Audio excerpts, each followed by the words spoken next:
une forme d'inscription. Ça, c'est moi qui l'analyse, mais je pense qu'il y a beaucoup d'éléments qui étayent cette analyse dans les récits de la rétime.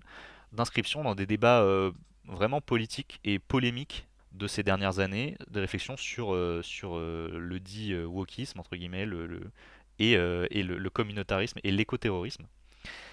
Et en Là aussi, particulier, c'est donc terrain dans, glissant, non? Ça peut être un terrain glissant dans les scénarios, non? ah bah tout à fait, ouais, ouais, non mais en fait c'est pas forcément ce qui est le plus mis en avant, mais moi c'est aussi ce qui m'avait interpellé à la lecture de ces scénarios-là, c'est dire j'ai l'impression qu'il y a un vrai propos politique qui émerge des fois, qui n'est pas du tout interrogé et qui n'est pas, enfin je sais pas, c'est le cœur du message, mais disons qu'il y a quelque chose à aller creuser de ce côté-là.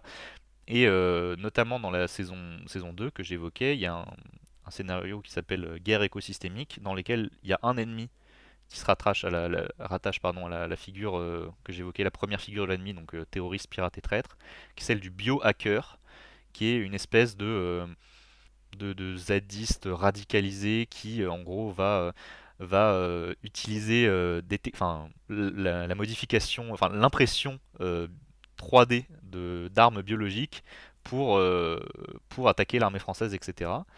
Et même dans la terminologie qui est employée, notamment dans les ouvrages, on parle de Khmer vert, enfin, sans interroger le terme. C'est vraiment, il est employé comme ça. Donc en gros, c'est les biohackers sont des Khmer verts. Là, je paraphrase, mais disons qu'il y a vraiment le terme qui est employé. Déjà, ça s'inscrit clairement dans des débats polémiques, pour moi. Et ça participe, peut-être de façon plus analytique, à la construction et à la légitimation d'une figure de l'éco-terroriste. C'est-à-dire que ces récits-là, ils permettent aussi, enfin, si employés à cet effet, mais de légitimer le militantisme écologiste ou une forme de militantisme écologiste pardon, comme une activité suspecte ou criminalisable, etc. Donc, euh, donc voilà, c'est intéressant. Ouais, Et donc sur il y a ouais, un donc, parti pris politique quand même, d'une certaine ben, je façon. sais pas si c'est un parti pris, mais en tout cas, il y a des fois des débordements, ce que j'appelle un débordement vers l'écrit polémique. Ouais.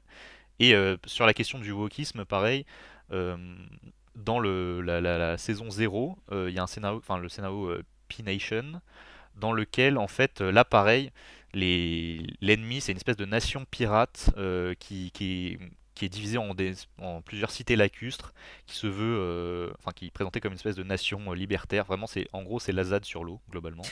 Euh, C'est bon, les ZAD, il y a un truc Bah, là. non, mais je crois qu'il y a en tout cas, il y avait enfin, une réflexion là-dessus, et dans lesquels dans les artefacts fictionnés qui sont employés dans le scénario, il y a une espèce de serment d'entrée, enfin, ce qui serait le serment d'entrée dans la nation pirate que doivent prononcer enfin, les jeunes recrues, etc.